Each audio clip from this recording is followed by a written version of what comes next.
Hi, everybody. It is Friday, May 31st. Had a great day in the studio yesterday with Laurie Basilio. We got 5 great tracks. It was fun playing with the incredible Vinny Colaiuta once again on drums, and this really wonderful keyboard player named Mari, who's also from Brazil, and she's an old friend of Laurie's, and they brought her up here to work on the album.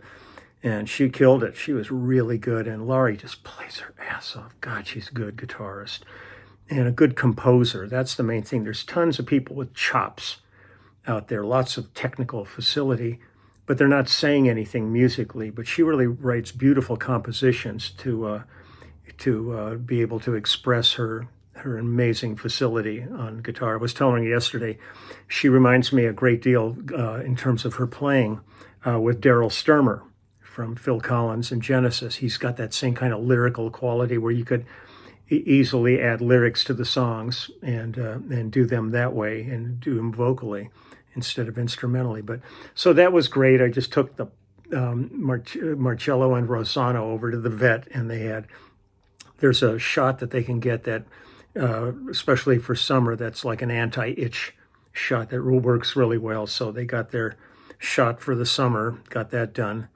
And they're back in the backyard with the squirt now running around. And got a bunch of errands to run and some stuff to do. I've been sent a few more tracks by people to do at home. I'm going to get on to that. And then again, Sunday, I will be heading to Palm Springs to the Ace Hotel. And then I'm going to sneeze. Excuse me. To the Ace Hotel for a book signing from 4 to 6, and then a screening of the Immediate Family documentary at 6 o'clock, and then a Q&A afterwards. It'll just be myself and Denny Tedesco there. I have some friends who live in Palm Springs who are going to come to the show, and that's going to be really great to see them. And I'll bring some T-shirts with me, too, just in case somebody's wants to get a polishing cloth or something for their car. We'll see how that goes. But I'm looking forward to that. It should be a lot of fun.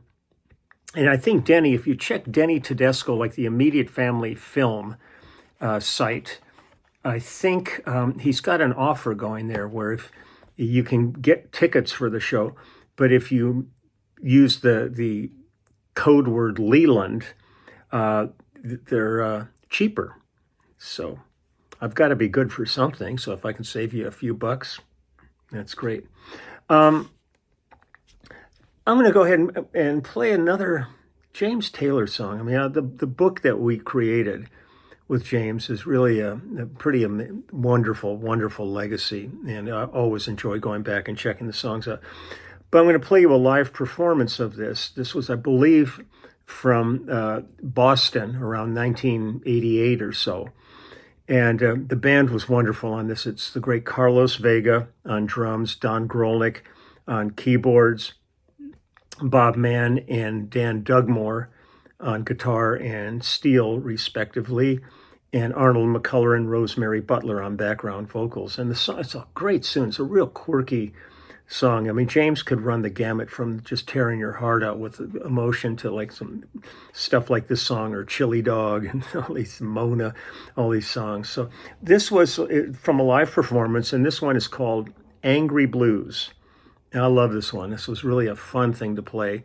And I just, I sit here and I just, every time I do these, I just think about, the time I spent with Don Grolnick and Carlos Vega, and the fact that they're in my heart. They're still here, but physically they've been gone for a long time, and I do miss my brothers.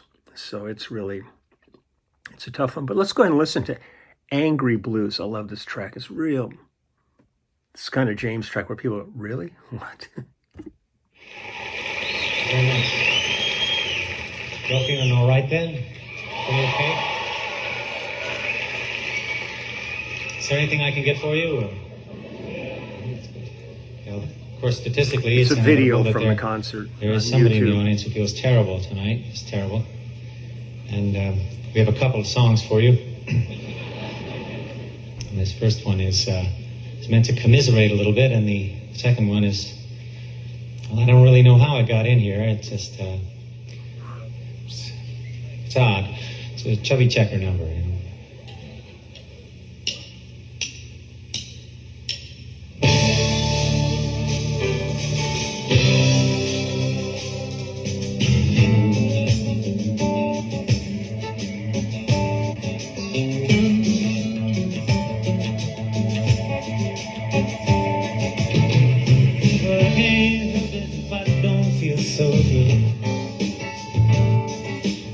Can't help it if I don't feel so good.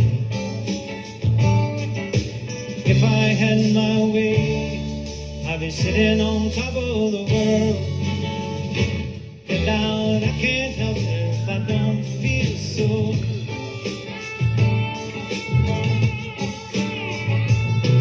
When the anger comes in and there's no place for a man to hide. When the anger comes in and there's no place for a man to hide. Would they do anything in the world to make him feel better inside? When the anger comes in and there's no place for a man to hide. I'm playing Frankenstein in this show. Gonna sit back here, gonna watch the cloud roll by. Gonna sit back here, gonna watch the cloud roll by. Now next time that you see me blue, I'm gonna sit like the 4th of July. Gonna sit back here, gonna watch the cloud, I'm gonna watch the cloud roll by. I'm gonna watch it roll by.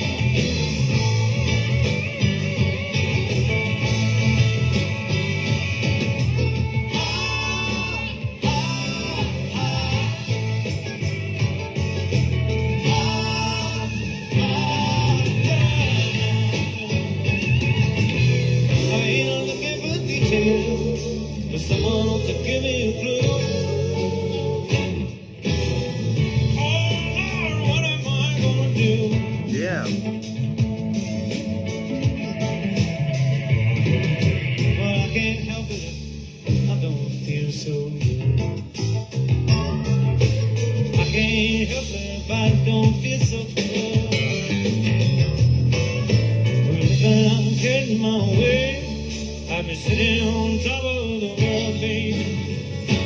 I can't help it if I don't feel so good.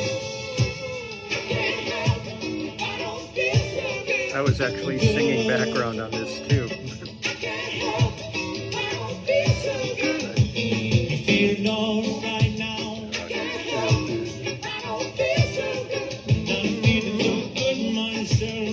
I can't help it if I don't feel so good.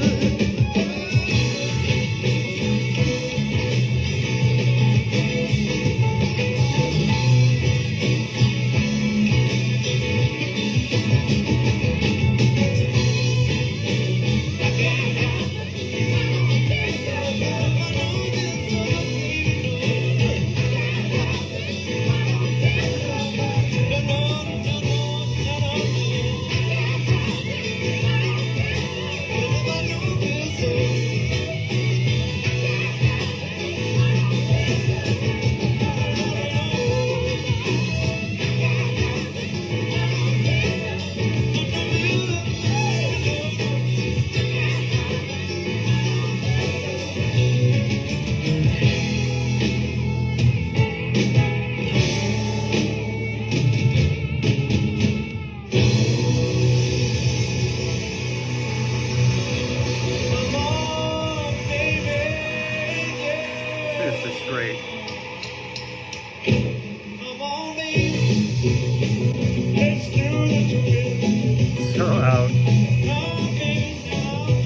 some fun stuff. God, it was just sitting here looking at Don and Carlos. It just breaks my heart. Carlos was such a great drummer to play with. And the fun thing, I may have told the story in the past, but these things get buried back in old videos, and some people have, joined up and started watching, but they're not going to go back, 1,600 videos and start, studying everything. But Dan Dugmore, who was playing steel on that and who played with Ronstadt and everybody, I mean, and just a great guitar player, great pedal steel player, and eventually moved to Nashville, where he's been working his ass off for years now. He and I were in a band in 1966 called the Brimstones. Now, I had graduated high school in 1965, and at that point, I just said, screw this, stop shaving, let my hair grow. That was kind of the beginning of this mess that I am. And we had this band, and we were going to play, I believe it was the Canoga Park High School senior prom. And it was a great little band. We showed up for the thing, set up on stage, and the kids were all outside. They were setting up all the decorations and everything so they could let them in and start their festivities. Well, the principal came walking in, saw me on stage, and said, "There's no way you're going to let that hippie be on our stage." He was ultra conservative and he was tweaked. But I kind of looked at Dan and the guys, and we all just went, Jesus, I mean, there's kids are all out there waiting to have a wonderful evening, and this guy's going to completely screw it all up with his attitude. It was, one of those high school stages. They had a curtain behind us and everything. So decided not to screw it up. Instead, my amp was on one side of the curtain with the band and everybody else, and I stood behind the curtain and played the whole show, like the Ignore the Man Behind the Curtain. I was the Wizard of Oz that night. And nobody ever saw me. I didn't have to taint their delicate, lives out there with my presence. But Dan, every time Dan and I talk, we just still laugh about what an absurd evening that was. That's right down there with playing for Hell's Angels trophy meetings, or New Year's Eve for the American Legion. Watching all these guys get drunk and start groping each other's wives and then getting into fist fights and stuff. That's the beauty of what they call paying your dues. So I'm going to get running here. It was fun visiting this with James. I loved these shows, were so great. And there was so much energy and fun. And he was just, I love that he's still out there working. But boy, this was really just an amazing period. So I'm going to get going, take care of what I got to do. You do what you got to do. And I will be back tomorrow. And I'm going to check and see if I can find, there's another song I was thinking of doing a play along with it. And I can't find it, but it's so hard to dig through, especially with James. I've got about 39 or 40 videos of stuff we've done. So I'll keep trying. Or if somebody, I'm not going to spill the beans here. I'm just going to eat them. So I will talk to you later. But next Wednesday, I believe it's the 5th, Clubhouse.